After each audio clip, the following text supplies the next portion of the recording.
And thanks to all of you who showed up this morning on this beautiful Sunday morning. It's good to see your faces.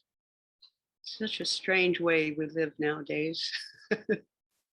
uh, it is like this mid-February Sunday morning. And here in the Northern Hemisphere, we're experiencing that. We're ready, not quite ready, but almost ready for spring. Somehow thinking that on a day like this, here in New York City, spring is almost here. I find myself on my walks looking at the swollen tips of the tree branches, the shrubbery, watching for the crocuses to emerge from the ground. Is the ground just a little bit ready? I think it's the slightly longer minutes of daylight and the harsh wind, and then the returning of bird sounds.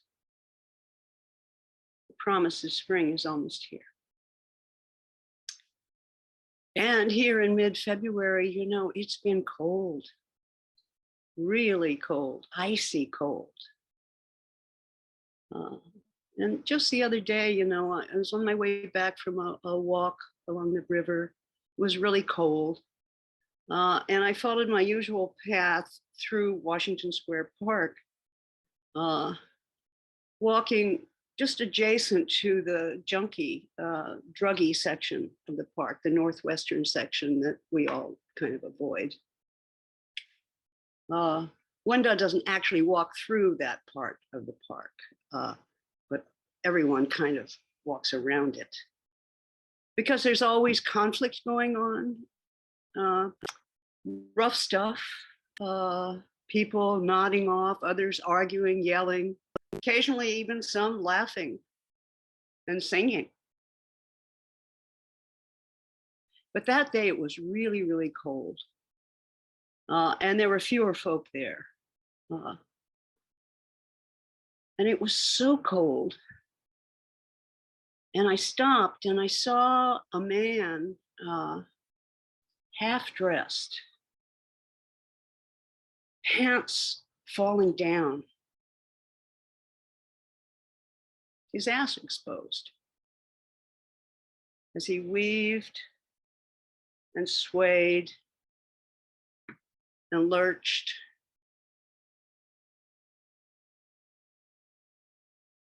Lost in a dream. Maybe a few episodes of a forgotten dream. Some escape from a life of chasing relief, chasing a respite from the reality of his own very life. And truly, looking at him, it looked like it had been a life of struggle, of poverty. Right there in that cold, cold park, with a few others like-minded. This lost one was caught in a momentary release. Release, one could say, from his very life. And as I looked at the crowd, some men arguing loudly, a woman wailing on a bench nearby, and my person swaying in a stupor. I felt such sadness, such sorrow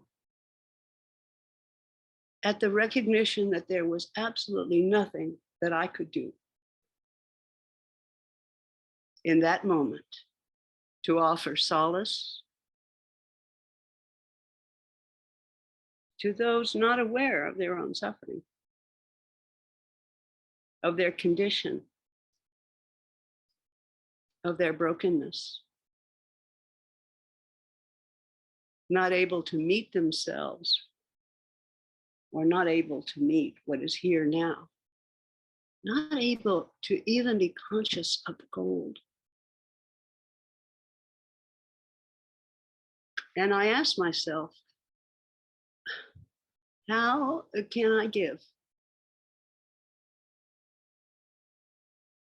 I think we're all called to give, whether we are aware of it or not. We're required by the fact of our life, by the fact of our existence, by our interconnected reality of being, to give back to life.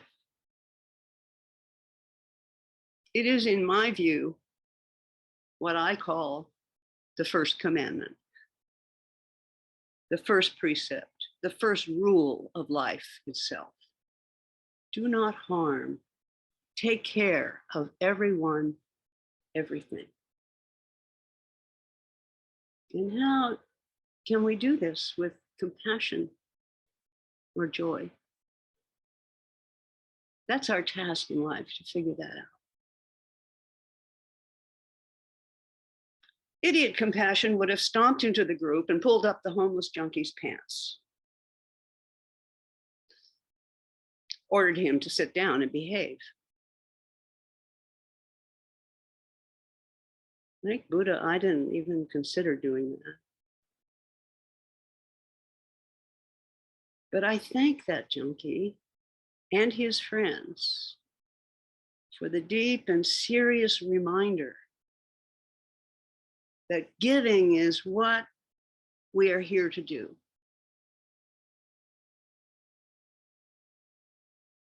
I am reminded of Ryokan, the 17th century Japanese monk poet, who wrote achingly wise and beautiful haiku, short jabs of feeling about reality. He too saw the suffering in the world around him. He wrote, thinking about the people in this floating world far into the night, my sleeve is wet with tears. Thinking about the people in this floating world far into the night, my sleeve is wet with tears. Ryokan reminds us that it's important to simply allow ourselves to feel the suffering around us. Allow me to feel the suffering around Washington Square Park, 2 blocks from my warm and comfortable apartment.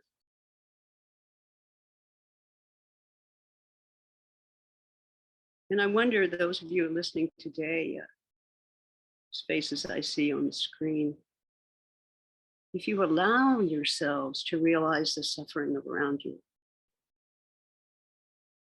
the homeless and the silently desperate, the lost, the incarcerated, the druggies wandering in a nightmare, the immigrants struggling against unknown barriers like language and customs. You know, and maybe we can also include the radical right. Having lost all sense of self-respect, being manipulated by media opportunists, trying to find their place in the 21st century. All these suffering beings, there is so much pain and misery that, like Ryokan, I am moved to wet myself with tears. But his response is wonderful. Witnessing that suffering, Ryokan offered this. Oh, that my priest's robe were wide enough to gather up all the suffering people in this floating world. Oh, that my robe were wide enough to gather up all the suffering people in this floating world. You can just imagine, he's talking about a simple kind of old, it's sort of like a blanket that the Buddhist priests wear. It's just kind of a rectangular cloth, heavy cloth. And so, oh, that would be wide enough to encircle all. Oh, that I could have in Washington Square, could have opened my robe and encircled that man. Such a generous thought to gather up the suffering people, not just the people with their pants on, who are polite, but all of the suffering people. So I know that's too much for us to swallow right now. But sip by sip, we can take in the wisdom of that line. All the suffering people. And gather them into our hearts. And this way we might be able to find a way to give, a way to gather up the suffering people as Ryokan did.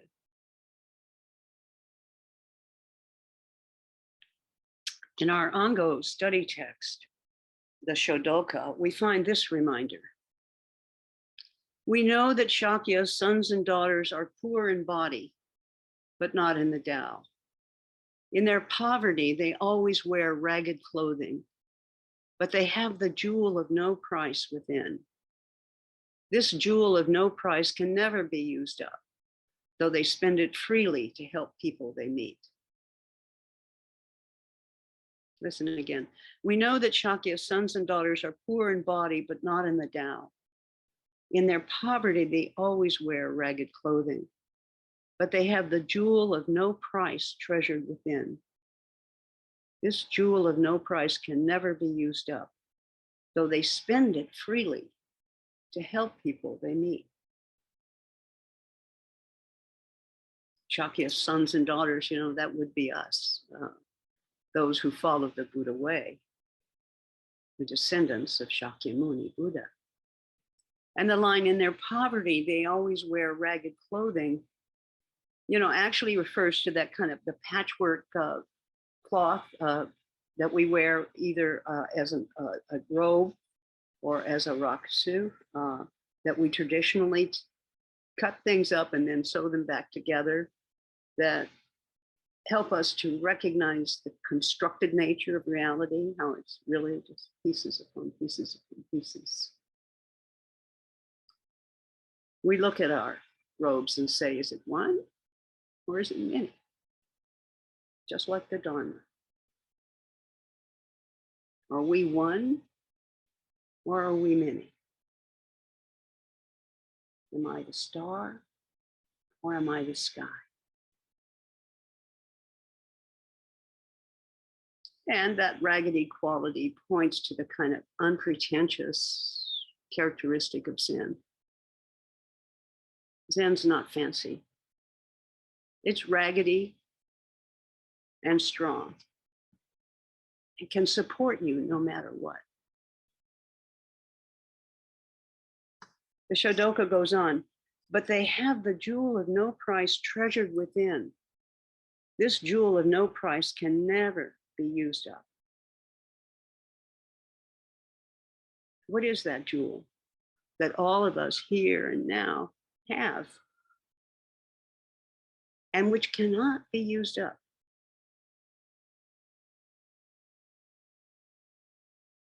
Isn't it the realization that we're all interdependent of the same cloth?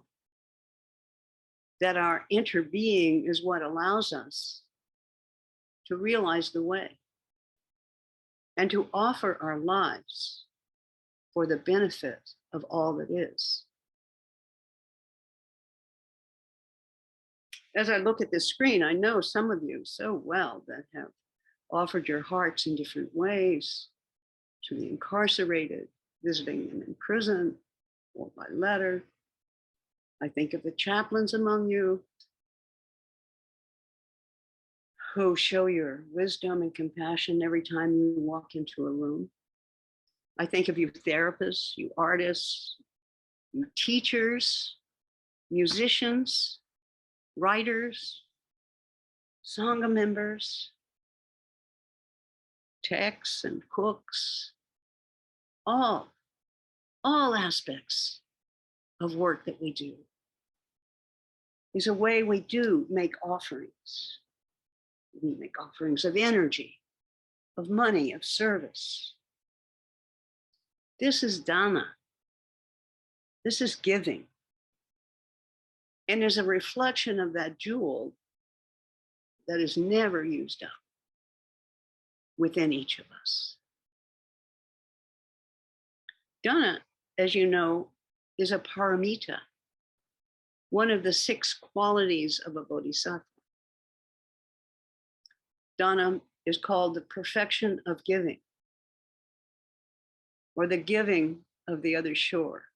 So that generosity that flows out of our practice. Dogen wrote about dana. The mind of a sentient being is difficult to change. Keep on changing the minds of sentient beings from the moment that you offer one valuable to the moment that they attain the way. This is initiated by giving. Thus, giving is the first of the paramitas. What I like about that phrase that he wrote was his acknowledgement how hard it is to change the mind. Maybe we want to feel generous. Maybe we want to be a giving person. But what we really feel maybe is a tightness, a sense of separateness and aversion. How do we open our hearts? And what Dogen says is just do it. Just freely give. And let the action change you.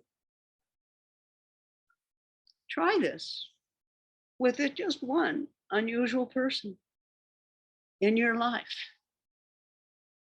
Maybe give them something, a word, a smile, a simple kindness.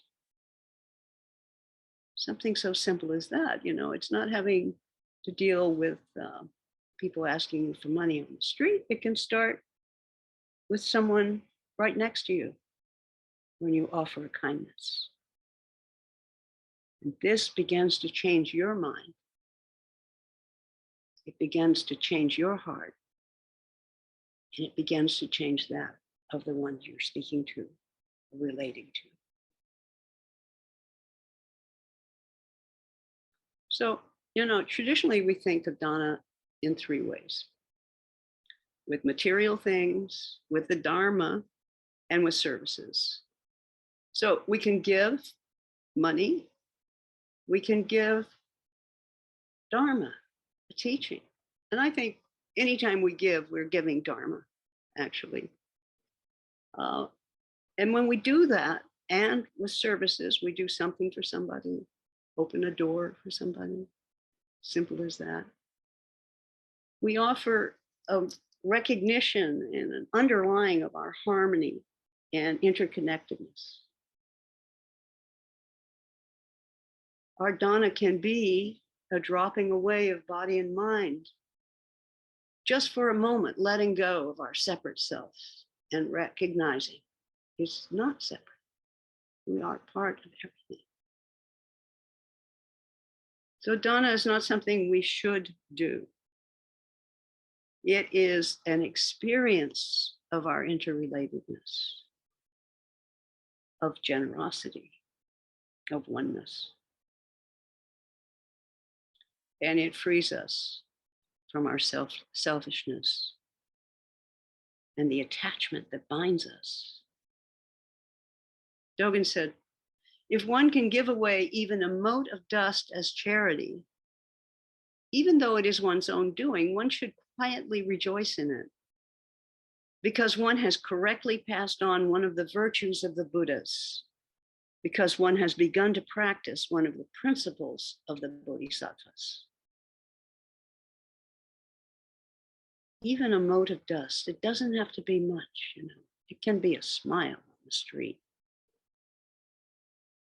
Even though you do it, he says, one should quietly rejoice in it. Quietly rejoice with a gift, though it's one's own doing.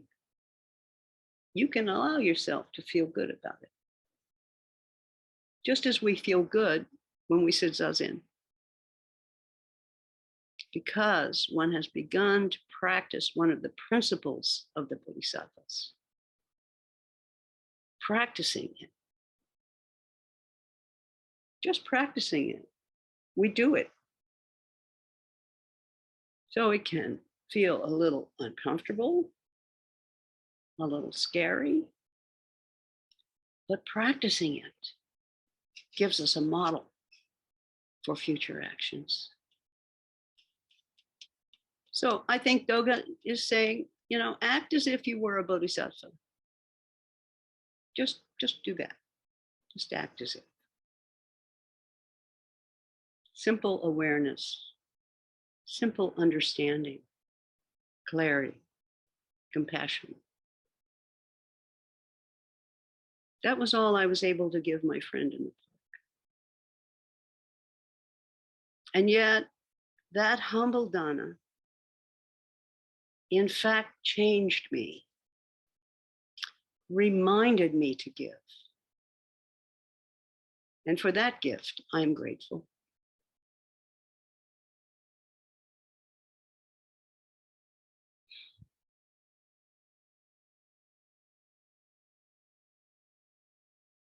May you all have that gift to give to one another so that you will be given to.